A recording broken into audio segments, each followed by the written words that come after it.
Selamat pagi pemirsa Ocean TV. Kali ini saya berada di Pelabuhan Patimban.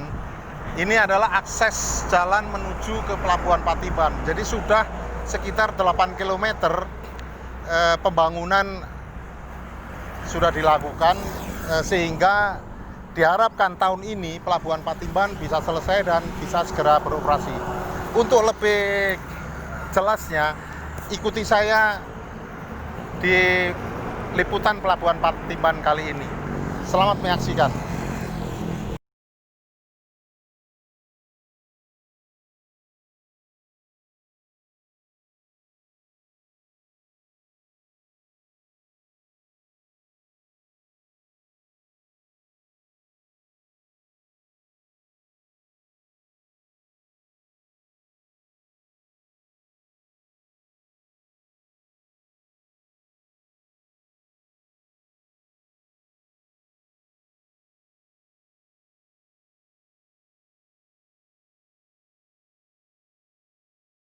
Ini pembangunan masih terus berlangsung.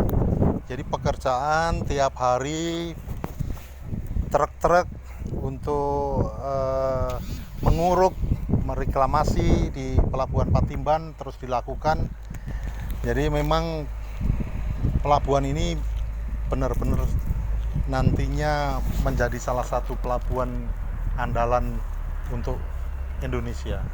Jadi kita bisa lihat antrian truk pembawa tanah untuk menguruk, dan di sana kita lihat dermaga terus dibangun, jalan akses sampai menuju ke dermaga juga terus dilaksanakan.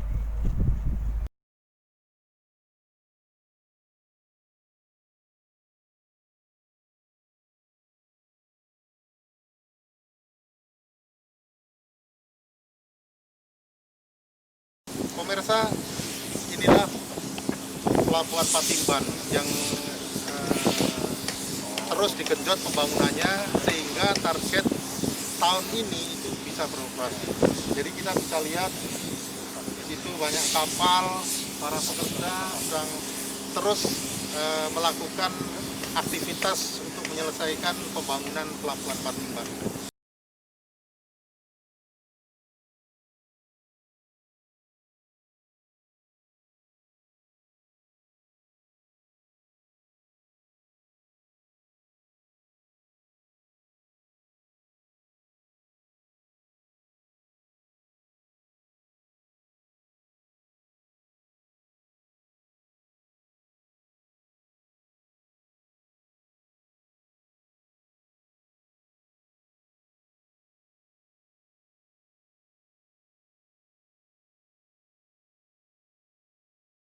Selamat siang, jadi terima kasih Pak Fahri sudah meluangkan waktunya untuk Ocean Week.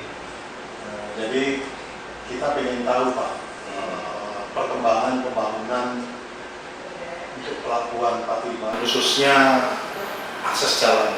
Jadi kita lihat kan, kalau kata Pak Menteri Perhubungan, akhir Oktober ini sudah bisa beroperasi. Barangkali Bapak bisa menceritakan lebih detail sebenarnya perkembangan pembangunannya sudah sampai sejauh mana. Baik, pertama-tama saya ucapkan terima kasih atas kehadiran teman-teman dari Ocean Week. Jadi pembangunan Pelabuhan Patimban ini ditujukan sebenarnya untuk pelabuhan kontainer ya, pelabuhan kontainer yang terbesar kedua rencananya setelah Madiun. Jadi ini akan membagi wilayah pengiriman atau kedatangan kontainer di Pulau Jawa. Ya, salah satu program andalan pemerintah ini tentunya juga harus bersinergi dengan infrastruktur yang ada. Jadi secara keseluruhan Kementerian Perhubungan itu, khususnya di Direktorat Jenderal Perhubungan Laut, sebagai executing agency dari proyek besar ini. Nah, kami di Kementerian PU ini sebagai implementing agency khusus menangani untuk infrastruktur jalan akses. Jadi kalau berdasarkan pembagiannya, kita itu masuk dalam paket 4. Paket 4 itu adalah pembangunan jalan akses pelabuhan Pratimban sepanjang 8,2 km. Jadi mulai titik nolnya itu adalah di Jalan Nasional Pantura dan ujungnya di stasiun 8.200 itu atau di kilometer 8,2 kilo itu adalah nanti terhubung dengan jembatan penghubung di paket 3 yang merupakan bagian dari Kementerian Perhubungan. Nah, kami di Direktorat Jenderal Bina Marga mulai start pelaksanaan ini di bulan Oktober tahun 2018, tepatnya tanggal 23. Jadi kita awalnya memang kita ada kesulitan di lahan karena lahan ini menjadi hambatan ketika kita serah terima kepada pihak penyedia jasa. Nah, penyedia jasa yang ada yang mengerjakan paket 4 ini adalah Shimizu Corporation yang joint venture dengan perusahaan lokal, yaitu PT Persero dan PT Bangun Cipta Kontraktor. Jadi mereka joint venture juga. Tapi sebagai firmnya adalah Shimizu selaku kontraktor yang Jepang. Karena loan ini kan loan JICA ya, loan dari Jepang. Nah, dalam perjalanan pekerjaan ini sepanjang 8,2 km ini kendala utama kita adalah faktor pembebasan lahan. Di mana pembebasan lahan ini menjadi tupoksi dari Kementerian Perhubungan. Jadi itu sempat terhambat yang harusnya kita selesai di 14 April 2020 jadi molor ke Oktober. Rencananya Oktober 2020. Nah, kalau kita lihat sekarang di lapangan ini progres kita sudah 96,87%. Artinya kurang lebih sekitar 3,2% itu akan kita selesaikan di Oktober. Jadi kemarin sempat ada kunjungan dari Pak Menteri Perhubungan dan Gubernur Jawa Barat ke Pelabuhan Pratimban di paket 1. Mereka rencana akan soft launching di bulan November 2020. Jadi insya Allah infrastruktur jalannya itu sudah siap. Kita siap di Oktober. Jadi misalkan akan di November, insya Allah sudah siap, sudah ready.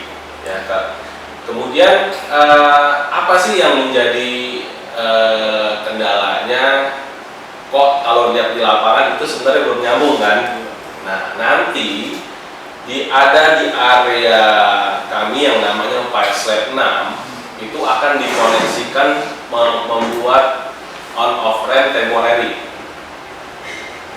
On-off ramp temporary, di mana on-off ramp temporary ini akan dibangun oleh paket 3. Jadi soft opening nanti itu hanya untuk carport terminal kalau saya tidak salah. Itu lebih detail bisa ditanyakan ke teman-teman di paket 1 ya.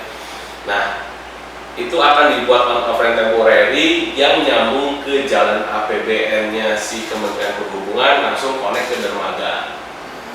Jadi gitu.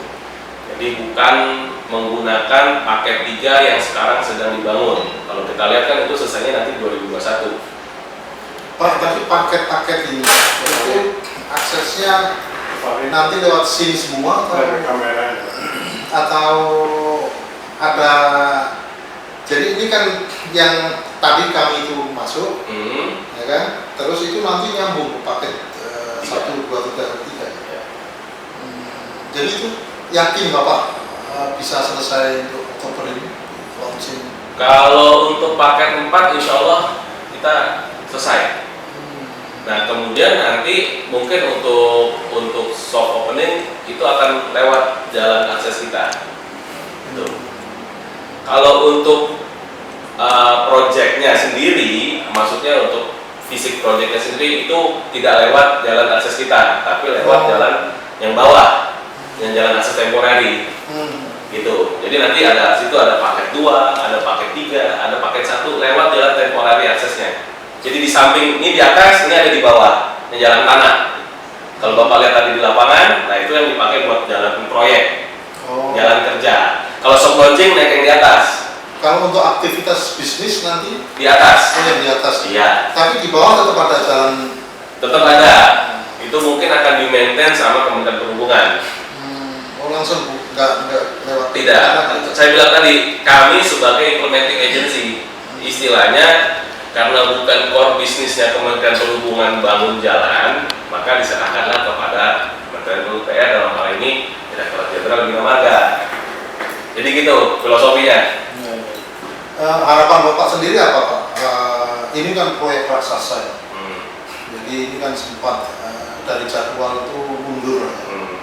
Jadi harapan Bapak sendiri untuk proyek ini apa? Kalau kami ini berharap begini Pak, kalau kita bisa selesai cepat, tentunya kan akan memberikan manfaat lebih banyak pada masyarakat, kepada para pengguna jalan. Andaikan memang kita sedikit terlambat, itu karena faktor di luar kami. Artinya bahwa ini bukan kesalahan dari pihak kami ataupun dari pihak penyedia jasa. Gitu. Ini di luar skop kami. Lahan ini bukan tanggung jawab kami. Jadi kami seharusnya masuk itu ketika lahan ini sudah bebas. Tapi apapun itu, alhamdulillah sudah kita selesaikan dengan baik. Jadi ada, kalau kita bisa bilang ya, oke, atas kompensasi keterlambatan lahan ini kamu dikasih perpindahan waktu kira-kira gitu. Tapi pun ini pun masih dalam koridor bisa untuk dilakukan soft launching. Kita selesai di Oktober, mereka mau soft launching di November, kita udah ready. Baik, kalau gitu Pak Fahri, terima kasih sekali Sama-sama, Pak. waktunya Pak. Jadi sekali lagi saya ucapkan terima kasih. Sama-sama. Kita ketemu lagi di lain kesempatan. Baik.